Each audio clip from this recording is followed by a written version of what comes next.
Well, hello everyone, my name is zwiggojr and welcome back to another video. Today we are finally going to be concluding our Pokemon Platinum with every single legendary and mythical speedrun series. We have done every Pokemon in the past from Regigigas all the way up to Arceus, and today we're going to be taking on the Lake Trio. But not all of them are going to be in this video. We're going to be splitting this video through 3 creators, myself and 2 others. I will be doing Uxie, Tion will be doing Azelf, and Plonkerboy900 will be doing Mesprit. So make sure to check out their videos after you finish this one if you want to know which one is the fastest, because this is going to be a race. Since I'll be having the most defensive Pokemon Uxie to take on Platinum, the other 2 contenders will have better offensive stats.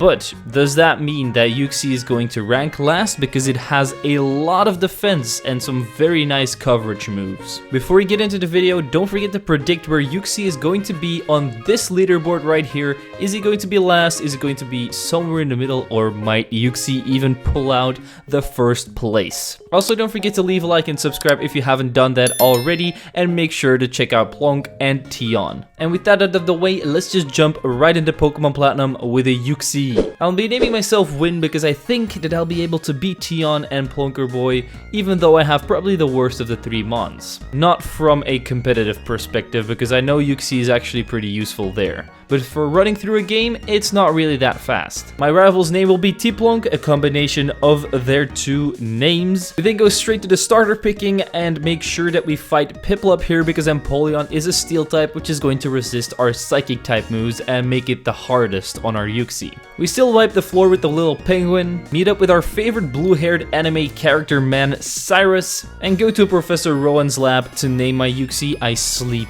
because he literally just sleeps his entire life. I think it would be pretty cursed if we saw Uxie with its eyes open. We then reach our first town and pick up our watch so that we can see what time it is. It is clearly 21 past 6 here. And you know what happens at 6:21. We trash our rival. At this point, Uxie is just a little bit too defensive and his Pokemon can't stand up to me, so I wipe the floor with them pretty quickly. And 2 minutes later, we've already reached Rourke at his gym. But this doesn't mean that we can beat him yet, because our Uxie is literally level 8. Might be a little too low for this battle.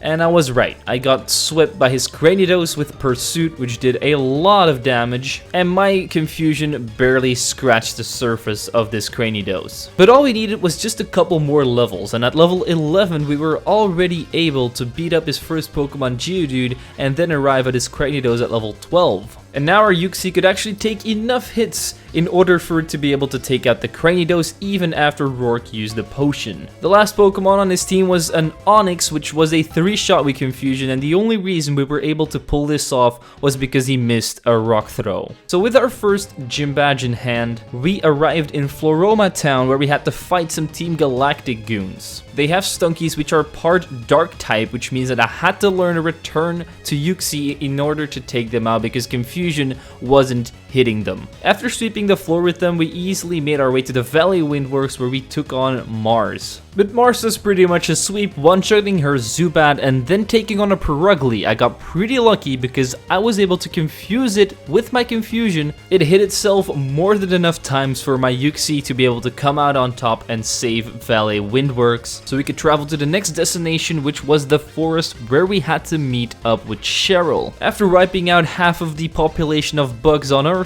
I arrived at Gardenia, but she wasn't such a pushover because she had a Cherrim which had Leech Seed, and with that she could just slurp up all of my HP like it was nothing. Even though my Uxie now has access to Rest, this Cherrim still wasn't easy for me to take down. But after only a couple of attempts, we were able to take her down. Her first Pokemon was a Turtwig, which went down to just 3 confusions. Then the Cherrim came out, and I got super lucky here because for an entire 7 turns, she did not use Leech Seed. He just kept on clicking Magical Leaf and Safeguard so that my Uxie could come out with more than enough HP remaining to take on our final Pokemon Rose Raid and win our second gym badge. We all know what comes next, and that's the battle against Jupiter. And Jupiter has a Skuntank, which is a dark type. And at level 21, my Uxie could literally not even put a dent into this stinking skunk. He could lower my defenses with Screech and then hit me very hard with Night Slashes. So I knew I had to grind, and I came back at level 27, which is quite high for this point in the game. At level 27, my Uxie could take way more Night Slashes if the Skunktank didn't go for Screech. But I still needed a couple of turns of swifts or returns in order to take down this Skunktank because it was pretty bulky, and Uxie's attack is not that amazing. But after a couple more attempts, my Uxie finally beat this Skunktank, which meant that we would get our bicycle, run into this rabbit, and now this rabbit is going to have to go to the hospital with this woman, just like my two opponents, Tion and Plonker, after I'm done with them. But that's not why we're here. We're here to beat Fantafantina. You may have guessed already, the only real threat on our team was our Mismagius because it's a soul ghost type. I know Duskull is as well, but Duskull isn't as attackingly prominent as Mismagius. So Mismagius is able to hit me with Shadow Balls, which do a lot of damage, and have a chance of dropping my special defense, which is also something that I wouldn't like to happen. And it also loves to confuse me with Confuse Ray. But that doesn't mean that we can't beat her. Just like with everything else in this game, we are going to be using luck. Duskull went into the fight pretty strongly, taking out Duskull with 2 confusions as she then went into Mismagius. Mismagius was then able to hit 2 Shadow Balls, taking out about 2/3 of my health, as I then went for 2 confusions, and the second one being a critical hit, which was enough to take out Fantina's Mismagius, and our last Pokemon is Haunter, which we are able to one-shot as well. After that, it's time for a rival battle once again, but his team was literally just a sweep with Confusion. Staravia, Prinplup, Ponyta, or Roselia couldn't even put a dent into my Uxie. And so I move on to the Pokemon department store where I pick up the TM for Thunder, which is one of the strongest TMs that Uxie actually learns, and also one of the most useful ones against this region. With this in mind, let's just move on to Maylene, which is a fighting type user, but even though she is weak to my psychic type moves, 2 of her Pokemon actually take neutral damage, which are Meditite and Lucario. This isn't going to make this fight any harder though. We easily take out our first 2 Pokemon, Meditite and Machoke, then put her Lucario to sleep with Yawn, and manage to take it out with a couple more confusions, gaining ourselves our 4th gym badge already. So I then grab myself the HM for Fly and move on over to the next town where I take on my rival once again. I probably would have been better off learning Thunder to my Uxie at this point, but we didn't really need it. We managed to take out the Staravia and Ponyta without any problems. Then the Prinplup came out, which I had to put to sleep. Eventually I had to use a rest myself because I got hit too many times on my Uxie by bubble beams. But after I woke up, I had more than enough HP remaining to take out the Prinplup, and after that the Roselia with a lot more confusions. Which means that we now move on to Crasher Wake, and for this battle I did in fact learn Thunder to my Uxie. With Thunder we took out his first 2 Pokemon, Gyarados and Floatzel, rather quickly. Then Quagsire isn't able to get hit by Thunder, so I rest up to get some HP back and then start spamming Confusion until we eventually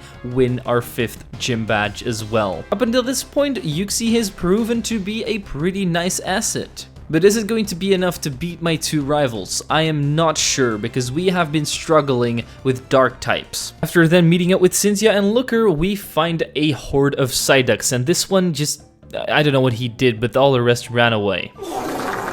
As we travel to the next town, we easily manage to make our way into the ruins and fight Cyrus here, but he has a pretty weak team at this point since my Uxie can just take care of them with a couple of Thunders. But this is of course not always going to be the case. His team is going to get a lot better. But before we get into that, let's get into the next rival battle. He now starts off with a Staraptor, which we can easily one-shot with Thunder. Next up is Heracross, which hits us with a very hard-hitting Night Slash, but 2 confusions can take care of it as well. Rapidash does a bit of damage with takedown, so I decide to put it to sleep with Yawn and then heal up with Rest, and eventually also take this Fiery Horse down. Then an Empoleon comes out, which I take down with 2 Thunders, and last up is Roselia, and after a couple more confusions, we win this battle and move on to Byron. And as you may expect, this is one of the hardest battles up until this point, because he has a Steelix, a Bastiodon, and a Magneton. Bastiodon is the least of my troubles because I can just use Thunder and it's not going to be resisted or anything. With Magneton, Thunder is resisted, but still not the biggest problem. But with Steelix, the issue lies with his ground typing, so I can't use Thunder and Confusion is going to be not very effective against it. And I don't really have any TMs that are going to help me here, except for Grass Knot, but I have to keep Grass Knot around for Bertha later in the Elite Four. So all I could really do was just spam Confusion on the Steelix and hope that it would hit itself enough after I actually managed to confuse it, while also being able to put him to sleep with Yawn and spam Rest on myself to heal up. And this is exactly what I did. I took out the first two Pokemon, Magneton and Bastiodon, with Thunders, then went into the Steelix and just kept on spamming Confusion, Yawn and Rest until we came out on top. But this actually took me quite a while to achieve because this Steelix wouldn't go down without a fight. After getting this gym badge, we had to go to the two lakes where we had to wipe the floor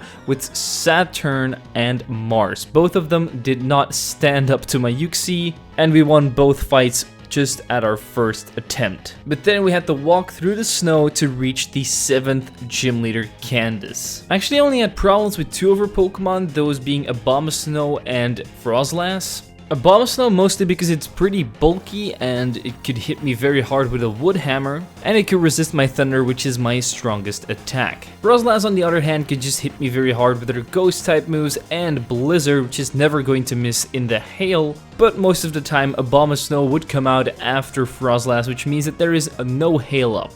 But compared to Abomasnow, I can hit this Frostlass with Thunder, which is going to do a lot of damage. And so what I did to win this battle was just take out the first two Pokemon, Sneasel and Frostlass, with a couple of Thunders, then go into Abomasnow and spam Rest, Confusion, and Yawn the whole time until it fainted, which took quite a long time because I was so close to being defeated. And this was the first time where I was able to beat the Abomasnow, and then we went into the Piloswine, which was an even bigger threat. I once again couldn't hit it with Thunder, and my Confusions weren't doing that much damage, so I had to keep resting up and then using Yawn and then hope that it would stay asleep longer than I would so I could hit it with a couple of Confusions. And this is what happened in the end. The Piloswine finally went down, which meant that Glacia is going to give us our 7th gym badge. We move on over to the last lake where we see that Plonk and Tion have both fallen to Jupiter. So now we have to take revenge down at Cyrus's headquarters and listen to his speech.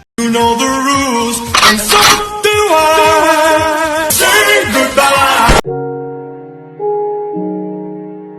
After listening to these words of wisdom, we went on over to his office and took him on once again. But just like last time, his entire team was just a sweep with Thunder. Sneasel, Honchkrow, and Crobat were not able to withstand this beautiful bolt of electricity. And the same actually goes for his disciple here, Saturn. He also gets absolutely destroyed by Thunders and extrasensories on his Toxicroak, setting free the Lake Trio and then going on top of Mount Coronet to take on the final two admins, Mars and Jupiter. And the only real threat on their entire team was one Pokemon, and that was Skuntank. And the reason why is, of course, because it's a dark type. But I wasn't even going to let my Uxie deal with it. I was just going to let my rival use its Staraptor and then take out the Skuntank without me having to do anything. And that's exactly what happened on my first attempt. The reason why I could survive for so long was just because I kept on spamming Rest and my Uxie just never died.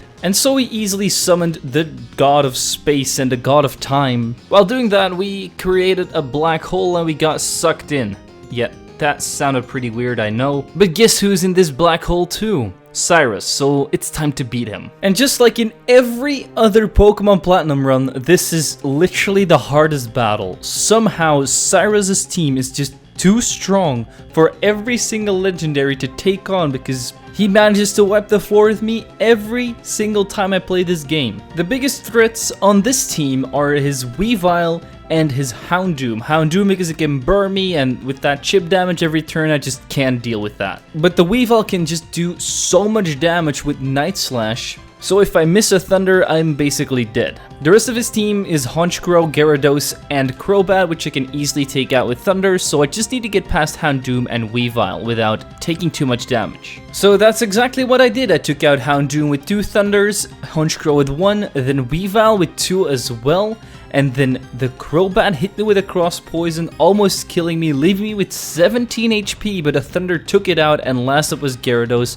And of course, one more Thunder is going to win me this battle and destroy Cyrus once and for all, which means that we can now move on to the Giratina battle. And the only real reason why I won here is because my second extra sensory that I used was a critical hit, otherwise we easily would have lost. Anyway, we just saved the world, so what do we do next? Take on the final gym battle against Volkner. Volkner was actually a pretty big pushover because on my first attempt I just used extra sensory on Jolteon, Luxray, Electivire and Raichu to take all of them out, and they were only able to take me just below half health with all of their attacks combined, so this was a very easy last gym badge as we then move on to our rival battle before the Elite Four. We're going to be starting off against Staraptor, and that's just going to be an easy Thunder for us. The next 2 Pokemon, Heracross and Roserade, both go down to a single extra sensory as he then sends in his Snorlax. I try to go for a Thunder, but I see that it barely does any damage because Snorlax is a big specially defensive wall. So I go for a Yawn to put it to sleep, hit it with another extra sensory, then go to sleep myself to regain my health,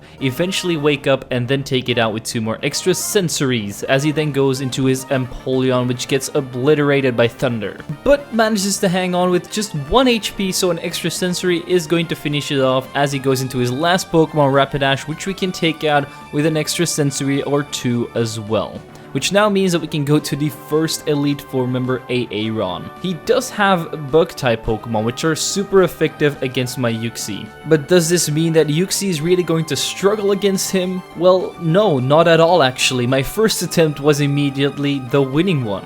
He starts off with the Yanmega, which immediately U-turns into Scizor. I go for a Thunder and manage to paralyze it, but I do get hit with an X-Scizor, which does a lot of damage, but one more Thunder is going to take out the Scizor. So Yanmega comes back out, another Thunder, then Vespiquen also gets one-shot by Thunder. He then goes into his biggest threat, Drapion, and I go for a Thunder and manage to paralyze it. He then hits me with an X-Scizor, almost taking me out, so I have to rest up, but 2 turns later I wake up and the Drapion goes down to 1 more of my lightning bolts. Last is Heracross, and just like my rival's Heracross, this thing is going down to a single extra sensory, so let's move on to the second Elite Four member, Bertha. As I said earlier in the video, I kept Grass Knot specifically for this fight, and after learning this amazing move to Uxie, with Grass Knot we managed to 3-shot Whiscash because she did decide to use a full restore turn 2. The next 3 Pokemon are so thick that they all go down to a single Grass Knot, those being Hippowdon, Rhyperior, and Golem. Now last up is Gliscor, and Grass Knot isn't really going to work on him, so we're just going to go for 2 extra sensories and win the fight against Bertha. Time to head on over to the next one, Flint. But for the upcoming battles, I'm not going to need Grass Knot anymore, so I replace it for Thunder again. We defeat his first Pokemon, Houndoom, with some Thunders. Next up is Flareon, who manages to burn me and get me down into red health, so I have to heal up with the rest before taking it out with a couple more Thunders. And then we just extra sensory the Rapidash, extra sensory the Infernape, and finally extra sensory the Magmortar 3 times in order to defeat Flint as well. So now we move on to the final Elite Four member, Lucian, and he was by far the hardest one. There was no doubt. All because of his Pokemon resisting my extra sensory and my Thunder just having too low of PP to take most of them down, because by the time that I get to Bronzong I only have about 3 or 4 PP left for my Thunder, and extra sensory really isn't going to do the trick because it's quadruple resisted by its Steel and Psychic typing. Besides that, it also has the move Calm Mind, so if it uses a couple of those, I'm definitely never taking it down. I might have as well tried to just make it struggle itself to death. Luckily, I didn't have to resort to such manners. I just had to get some luck on my side. So this is what happened on my winning run. We start off the battle by taking out Mr. Mime with 2 Thunders, then he goes into his Espeon, which hit me with 2 Shadow Balls before going down to 2 Thunders. Then Alakazam came out, so I used 1 more Thunder and then started going for extra sensories on it, until it eventually went down after he used a full restore on it. Then the big boy Bronzong finally shows his face. And so I missed my first 2 thunders, and then my third one finally hit, but it wasn't a crit or anything, so I was here for another 30 minutes trying to kill it with extra sensories and clicking rest to heal up my Uxie. But eventually, after he used the full restore on this Bronzong, and after me clicking extra sensories so many times I can't even count it anymore, the Bronzong finally fell. There was one more Pokemon remaining, and that was Gallade, and I only had 3 more extra sensories left, but luckily my second one was a critical hit, taking out Gallade and finally making me able to go up to the champion Cynthia. And as you may expect, of course, Cynthia is going to be the hardest trainer, even for Uxie to take down. Yes, she was even harder than Cyrus and Lucian. Her Lucario was one of her biggest threats because it knew Shadow Ball and Extreme Speed, which do a lot of damage, but Extreme Speed is just very annoying if I'm in the red health and I want to heal up with the rest. I just can't because he's just going to take me out with an Extreme Speed.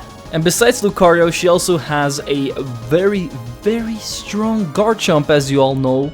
And it can hit me very hard with the move Dragon Rush, but Dragon Rush is a very inaccurate move, so all I really needed to do is miss a couple of Dragon Rushes, get past Garchomp, and then the rest of her team should be a piece of cake besides Milotic with Mirror Coat maybe. And so I did what I always do. I kept on pushing through until I eventually beat her entire team with my little sleepy bastard. Our Uxie was actually able to take out Spiritomb with only 2 thunders, which meant that we didn't really take that much damage from its dark pulses. We then moved over to Lucario, and 2 extra sensories were able to take that thing down as well, and we went with 88 HP into the next Pokemon, which was Garchomp. And so I started off by going for a yawn to put it to sleep. Then he missed his Dragon Rush, I went for an extra sensory, and then after that extra sensory I got a critical hit taking out Garchomp. The next Pokemon on the list was the beautiful Schneck Milotic, so I went for a rest to heal up and get my HP back, then put it to sleep with a yawn, and I also put myself back to sleep because I couldn't risk dying here. After waking up 2 turns later, I went for 2 thunders taking out Milotic. Then the next Pokemon that came out was her Togekiss, and that thing went down to some thunders and extra sensories once again, and finally was Roserade, her weakest Pokemon, extra sensory, super effective. We win the battle. So Uxie might have not been the fastest, but let's find out what its actual time was. 7 hours and 28 minutes. This doesn't even put it at the last spot on the list. It's even faster than Darkrai because Darkrai has a really bad level up moveset and doesn't have as much bulk as Uxie. But if you're wondering who the fastest of the Lake Trio is, you're going to have to watch Tion's and Plonker Boy's videos on them. Did you expect that Uxie was going to be not last? I definitely didn't, because I thought it was going to be slower than Regigigas, not gonna lie. And with all of that out of the way, we have finally conquered the Sinnoh with every single mythical and legendary, except for Fion, because Fion sucks, and he was going to be last anyway. But with all of this concluded, I also want to thank my membership and Patreon supporters for supporting the channel. If you want to do so yourself, you can click the link in the description. It is always appreciated, and with that out of the way, don't forget to leave a like, subscribe, and share this video with your friends. I'm Zwiggo, and I'll see you guys next time.